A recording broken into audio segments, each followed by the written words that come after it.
Good morning. Tug speaking here. Welcome. Homelessness is not a crime. I want to read today from my author's edit of Tug's Trek, a memoir of moral injury. This is chapter 20, the last chapter in part B, which is entitled Falling Plate, Checkmate. And this chapter is called Run for It. There's a moment when the body keeps moving, but the soul stays behind. That's where I was, running from Ceres, from Zimbabwe, from myself. When the land invasions began, I sent out a box of rootstock, the last living link to my soil, hoping to start again at St. Michael's. Around the same time, I tried to invest in a rose project near Johannesburg International Airport. It was a simple symbol of defiance, really. A pale white bloom I'd bred myself, soft as hope. I named it Amy, French for beloved, the English being Amy, my daughter's name. For a brief, frantic stretch, I was on fire again, super productive. I could work a week in a day. I bought a Honda SUV, toured golf estates, considered buying a grand house in Pretoria. My thoughts raced faster than I could catch them. Jane and my mother warned me to slow down, to breathe. They could see the storm before I could, but I didn't listen.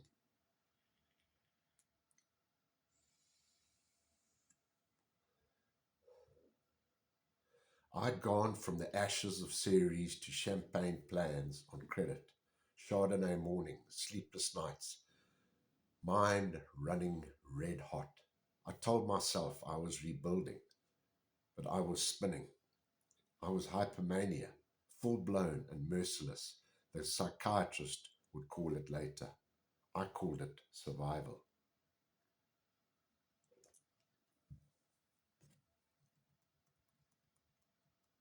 The truth is, I was a man cracking under invisible weight.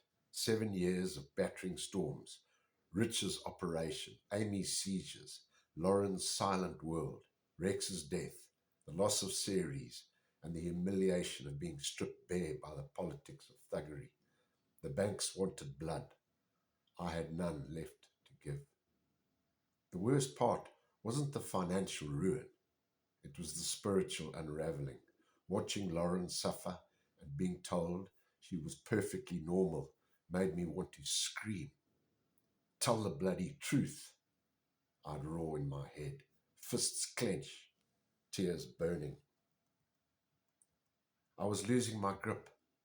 The highway bridge started calling my name. So did the sea beyond the shark nets. Death wasn't a fantasy. It was an option I was weighing like a business decision. The mind can turn against you quickly, one whisper at a time. I kept trying to hold it together for Jane, for the children, but my world had lost gravity. I drank too much, slept too little, and fed my insomnia with rage. When my mother told me to close the chapter, I wanted to scream at her too. How do you close a chapter that still bleeds? I began burning photographs. Every flame felt like a confession.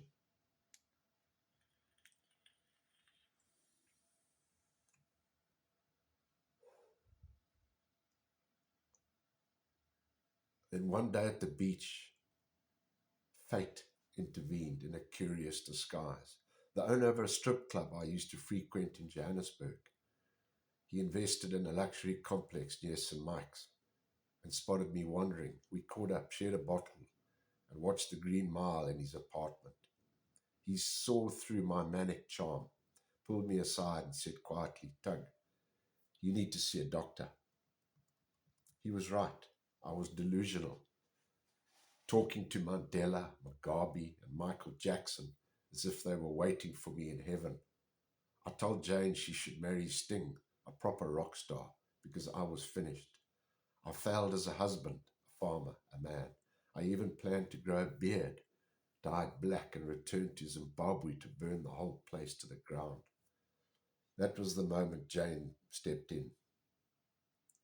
God bless her courage.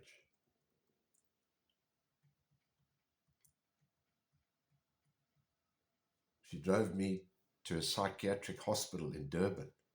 I arrived half naked, shouting, swearing, eyes wild. They sedated me, and when nothing else worked, resorted to electroconvulsive therapy, ECT, a last resort, they called it. When I woke up, my brain felt scorched, my mind emptied out. I was medicated, dulled, hollow, the creativity gone, the spark extinguished. The doctor said I'd suffered a psychotic depressive episode. That sounded too clean, too academic. What I endured was a spiritual implosion. I was the wreckage of a man who had fought too many wars and finally lost the one that mattered, the one within. I tried to play chess in recovery but couldn't focus. Me, who'd once beaten my father, outfought opponents in boardrooms and battlefields alike. Now I couldn't even defend my king. Every move ended the same. Checkmate. Jane bore the brunt. 3 children, one of them severely disabled, no home, no safety net. Her bonsai trees, her beehives, her green lawns, all left behind to rot under someone else's boots. She carried that weight with grace I didn't deserve. Then she made the decision that would save us all. She had a British passport. Her brother had just finished law in Edinburgh. Her sister was engaged to a farmer near Aberdeen, Scotland. Too cold, distant, foreign, but safe.